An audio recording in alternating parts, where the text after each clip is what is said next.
Welcome to The Moms I Know with Sheila Walsh-Denton and Maria Elaine Anderson-Farner. Two moms on a mission to reclaim childhood and take you from surviving to thriving on your parenting journey.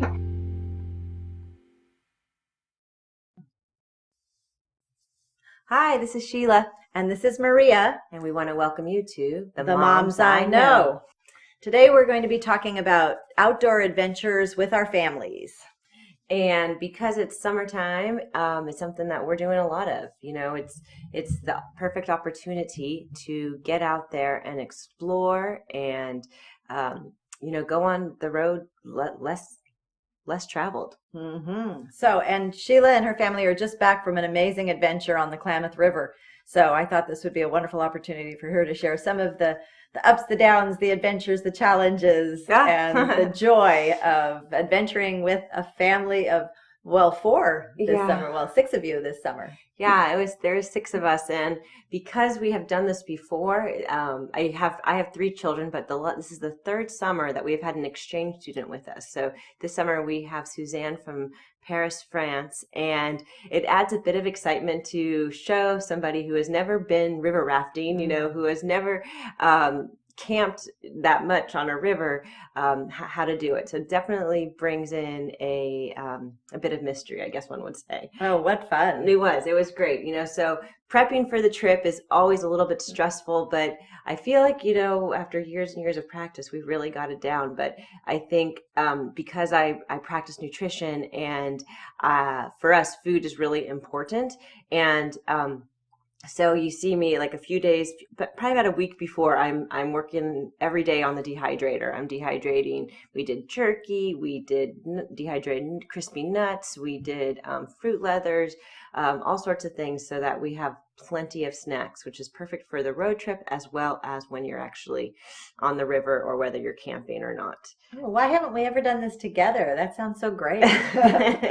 Yeah, it takes a lot of work. I just kind of always put my head down and do it because it needs to get done. I mean, because people are making these products that I've been making for years in my kitchen, but you're going to pay a pretty penny. It's so expensive. And when traveling with children, food is key. Yes, I do know that. Exactly. And so it was interesting. This is our 2nd trip of the season, and what I realized is that there's a separate bag for car snacks, and then a separate bag for when you hit camp snacks, and then you plan your meals out accordingly. And that really seems to work and keep the packing organized. I think that's the key. But second morning, we woke up, and it was our first time traveling with a trailer because we had so many people. So we had to have a trailer with our rafting gear and stuff, and we locked the key to the car into the trailer. Oh, fun. So that, on the second morning right there. So right from the get-go, we are hit with an obstacle.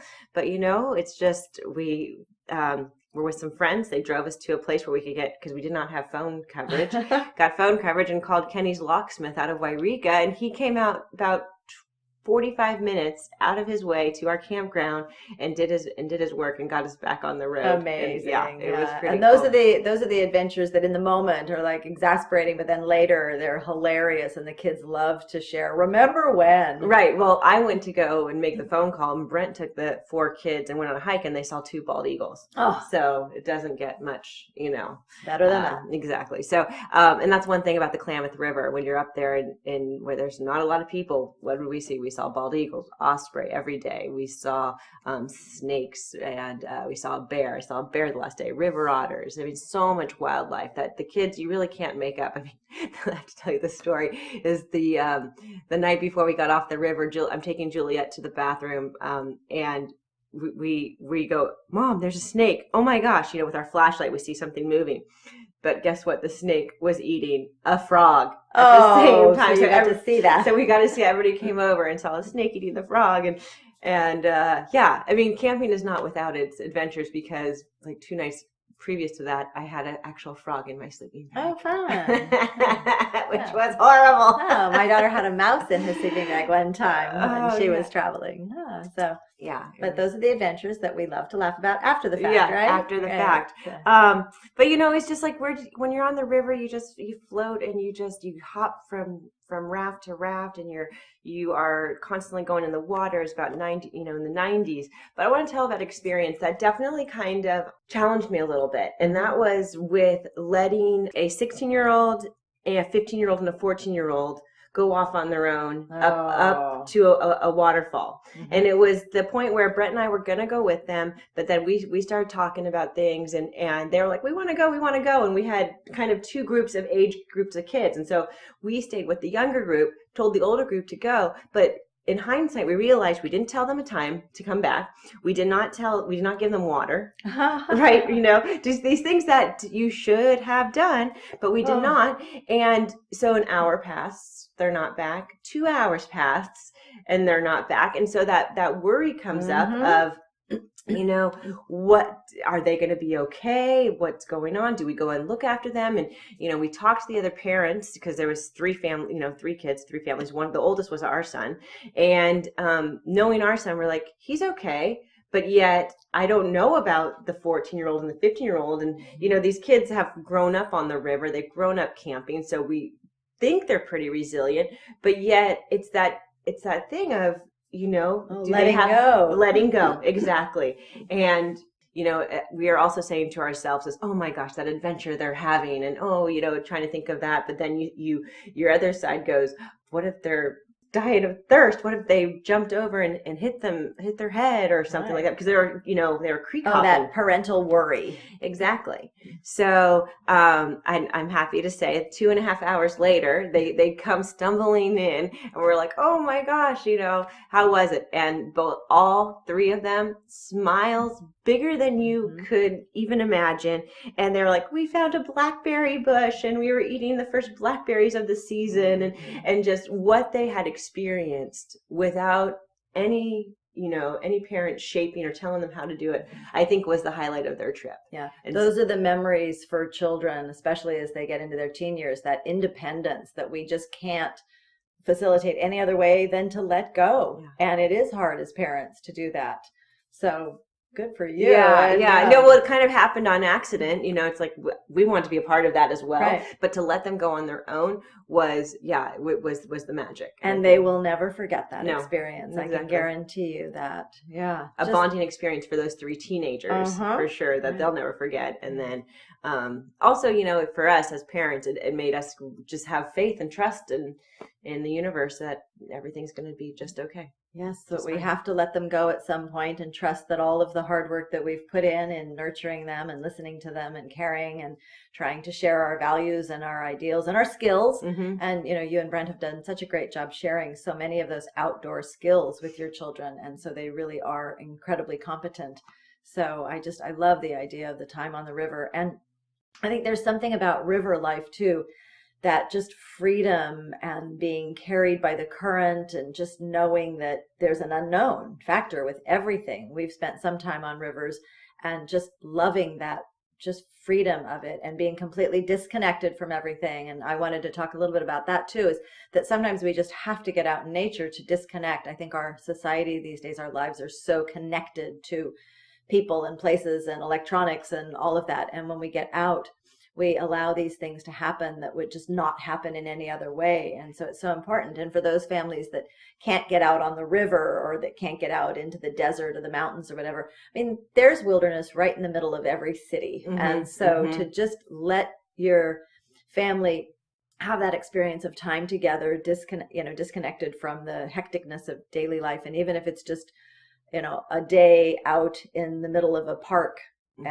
to just have those experiences and let things unfold without an agenda. And I think part of being on the river is, you have the basic agenda, but the river has we had no idea where we were going to camp each night, and you're not sure where we were. There's not a lot of people on the river, but sometimes we come across this beautiful campsite, sandy beaches, and there's like one boat there, and we're like, what? And so then we had to go around the corner and fit 19 of us in like this little spot, but it's just like, but we made it do. We were close, and you do not know what is around the bend on the river, and you are confronted with some some really strong fears, in the sense that there's this rapid there called Dragon's Tooth. And every year we get out and we scout Dragon's Tooth.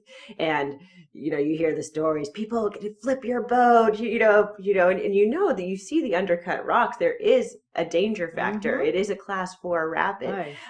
And I always walk around with my youngest, because we had an exchange student. I kind of had to say, am I going to let her go or not? And I decided not to let her go just because is my promise to another mother that I'm going to keep your daughter safe. And so then that kept my daughter from going, my 14-year-old, and she was upset, mad at me about that. But it's like when you see this rapid, it's so huge that you do have fear. You have real fear, life and death consequences. Yes.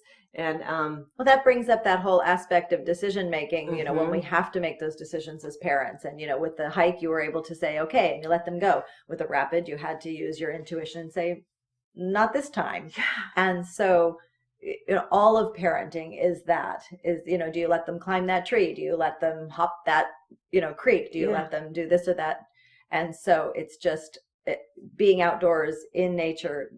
So many of those opportunities come up to have to look at where do we have those boundaries. And then the other piece, which I hate to use, it disturbs me that I'm affected by it, but it's the gender piece, in the sense that I have a son and a daughter. You have a son and a daughter. Are there things that you would let your son do and not your daughter, or vice versa, and it's just, my middle daughter kind of challenges me a little bit on that, and just because her brother has had more experience. Right. Oh, I can relate to that so much, because I have an older brother, and there were so many times that I was not allowed to do something that he had been allowed to do at the same age. Yeah. And it's like, well, wait a minute, that's not fair. And my mom, and dad would say, well, he's a boy. And it's like, so what? Right. And so then again, that challenges us as parents to look at our own bias or our own values. And I know that with a son and a daughter of our own, I've had to say yes to my daughter for things that I really didn't feel like I wanted to let her go do, but that's not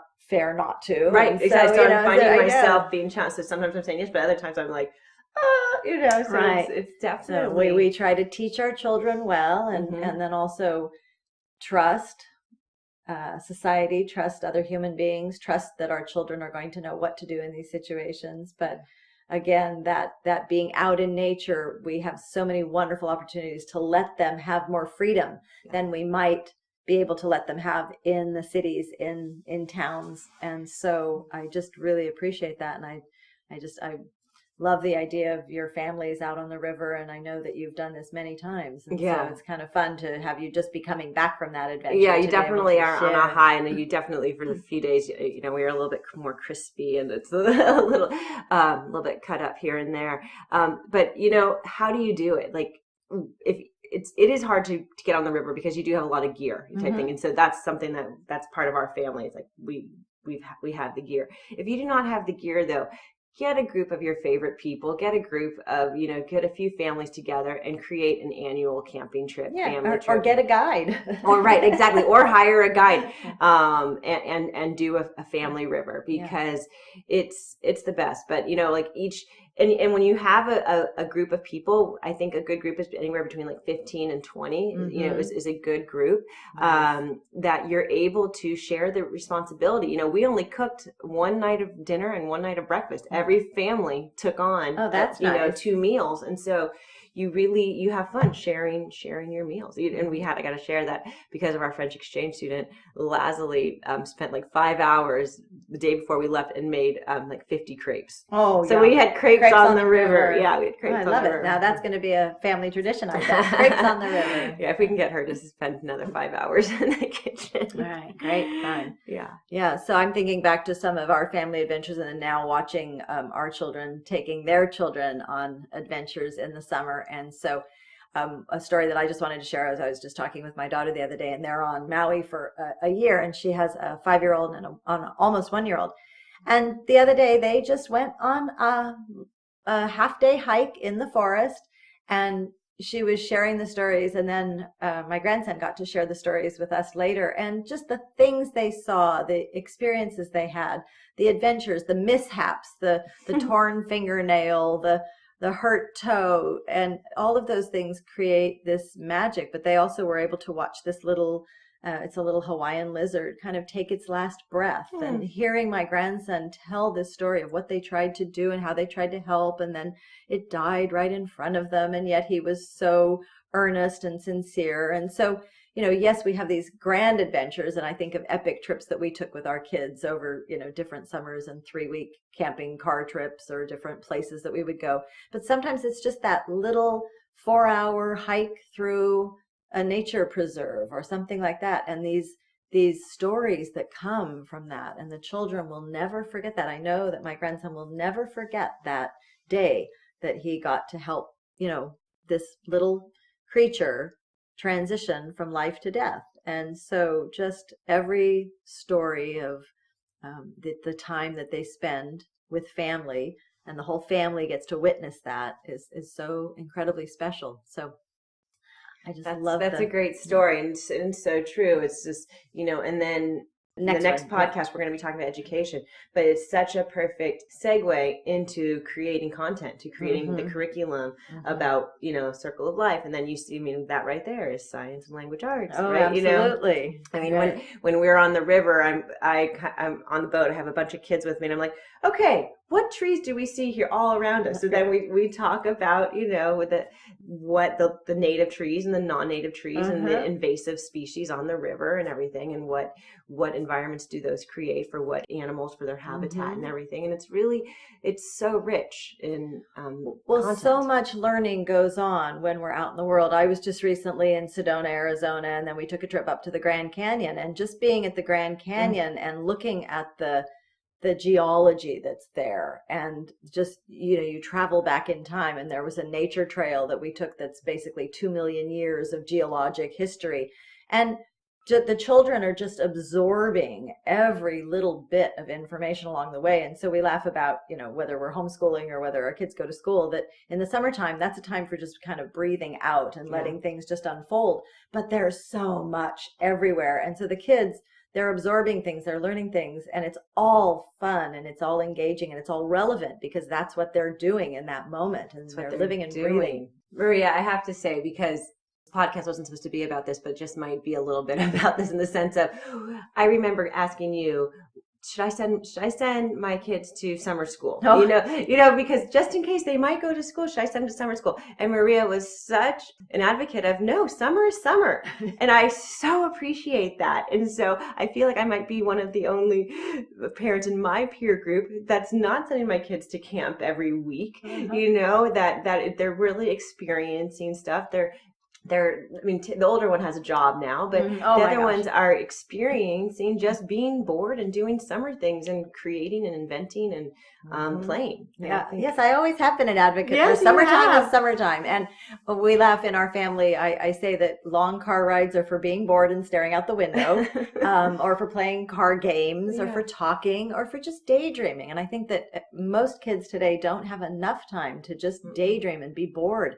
They're always trying to fill their time with activities or, entertainment. And I think it's so important for us as human beings to just have that time. So whether it's staring out a car window, or whether it's lazing along a river and just looking at the trees around us, or all of that time, there's nothing that takes the place of that time. And so time as a family together. And so for most of us, we don't have that luxury of time with our families 365 days a year, but we can do that with that summer planning. And, you did talk about, starting off the podcast, talking about the planning that it takes, but a little bit of planning ahead can make for just an incredible adventure that our children will never, never forget. And hopefully they will then pass that tradition on with their families. And that's what I'm starting to see with our grandchildren, is those adventures that they take them up to the mountains to be in the snow, or they take them to the beach to have those long, lazy days. And I was not so much of a planner. I really appreciate you sharing all of that. There were times when we would just throw some water and a towel in a basket, and off we would go. And my kids would chuckle about my lack of planning, but that's okay too for those spontaneous ones. But for the long trips, I just love the fact that Sheila shared about really planning the food on the river when we have no stores. Right. Yeah, that was so important, and to make sure that it's really nutritious and that it fills them. and then they can go off an adventure and not be tired and whiny and cranky. Exactly. So great. Well, wonderful to hear that story today, and so fun to share with all of you about outdoor adventures. And so we hope that you have a wonderful time and you're thinking about adventures to come, and we will see you next time on The Moms We Know.